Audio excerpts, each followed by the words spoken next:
Bé, primer de tot, com han estat aquests primers mesos a l'estructura de Massi Tàctic?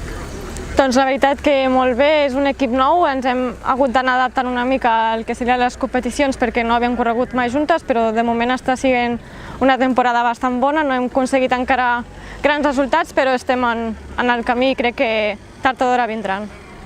Fins ara no hi havia cap equip català al màxim nivell. Què suposa per una corredora catalana el fet que hagi aparegut aquest equip en categoria UCI? És l'oportunitat de poder desenvolupar o fer el que t'agrada d'una manera una mica més professional, tot i que encara queden uns quants passos per anar avançant, però crec que l'equip va en molt bon camí i és això, és donar l'oportunitat també a joves corredores que potser fa uns anys ho haguessin deixat com vaig fer jo, per exemple, i ara diuen ai, mira, hi ha un equip català, UCI, que podem anar a córrer fora i això, i crec que serà una molt bona oportunitat per a totes les corredores joves que hi ha a Catalunya, que de cadets i juvenils n'hi ha moltes. Fins ara, quina era la realitat d'una corredora catalana, cadet, júnior, fins i tot ja en categoria absoluta, que no tenia un equip català? Com ho havia de fer per seguir corrent?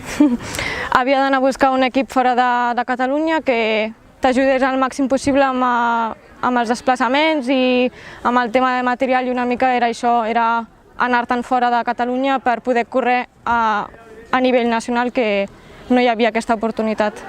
La falta d'un equip professional o semiprofessional, creus que perjudicava greument la base del ciclisme femení a Catalunya? No, jo crec que al revés, que ho millora i que ho potencia i que fa que la gent que ara està començant, potser amb 14-15 anys, vegin un futur, potser que diguin, mira, potser em puc dedicar a la bici, potser no, el món femení és molt complicat, però de cap manera penso que pot ser alguna negatiu, sinó 100% positiu.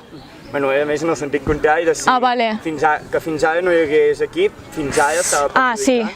Sí, això era, jo crec que un punt molt negatiu, perquè ens havíem d'anar a buscar la vida fora de Catalunya per poder trobar un equip que poguéssim competir a nivell nacional. Internacional ja era algo fora de l'alcance de qualsevol cas, i sí, era un punt molt negatiu, crec. I en aquest sentit l'equip Massi suposo que pot ajudar, no? Exacte.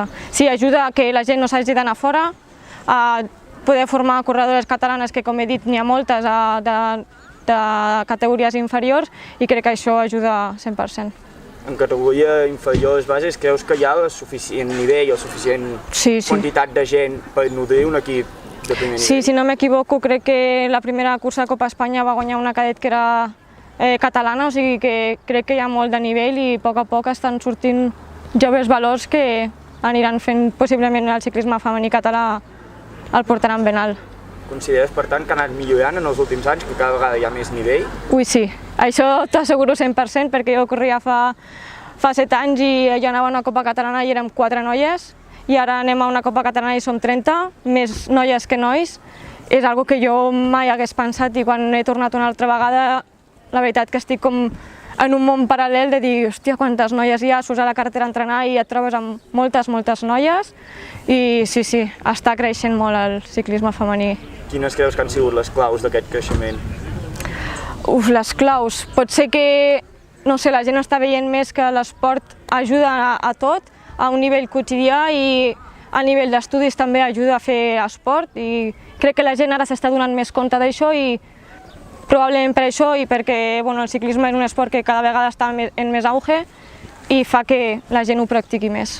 Tot i l'aparició d'aquest equip Massi Tàctic, aquesta millora en els últims anys que comentes, creus que encara falten suports i confiança en el ciclisme femení? I tant, crec que mai hi haurà suficient, sempre es necessita una mica més de recolzament, perquè és això, fem desplaçaments per tota Espanya, i clar, són desplaçaments de cotxes, de corredores que venen d'altres punts d'Espanya, hotels, peatges, o sigui, hi ha molt de... A nivell econòmic, mantindre un equip és molt complicat, i és per això que sempre està bé quan més sponsors i més gent ens recolzi, doncs molt millor.